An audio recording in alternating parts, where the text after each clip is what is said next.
You need to do your research before you get into a franchise. Find a good one, get a good accountant, get good advice early.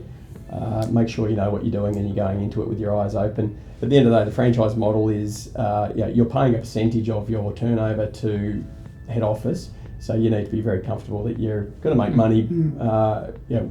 Bearing in mind that you're going to have to pay that on top of the guy next door selling the same product doesn't have to do that. That's so true, Bill. How often you see a franchise and you go, I've never heard of that, and then you think, why did you even need to buy that as a franchise? Yeah. You could probably have gone to somebody with some retail expertise, a shop fitter even, who probably could have given you the design and buy that initial expertise and then not without buying your straws for like $20 a bag as opposed to $1 down at IGA or something. That's one of the terms, James, that are in these franchise agreements that can cruel people.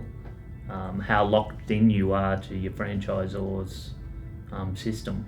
And they are some of the saddest stories we hear. People that have invested. It's a big upfront investment. They've put their life savings, their super, their house mortgage into the franchise. So you really need to do your sums. It's not a guaranteed success buying a franchise. What are the things I should be watching out for?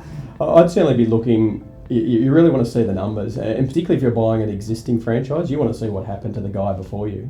He hasn't handed it over to you because he was doing wonderfully. Has he failed?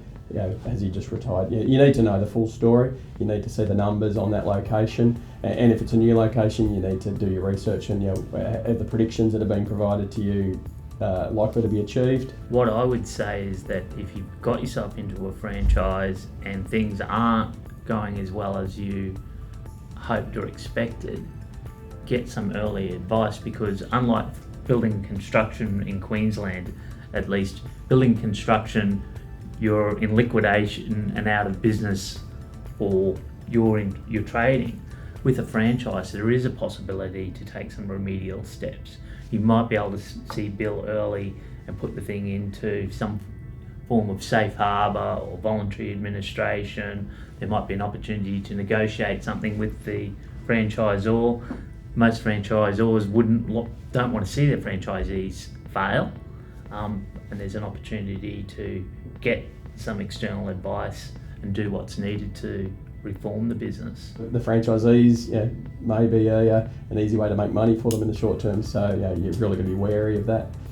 Speak to them early, speak to your accountant early. So make sure you're not the business model. The business model is in fact actually something that you can do to help make you some money.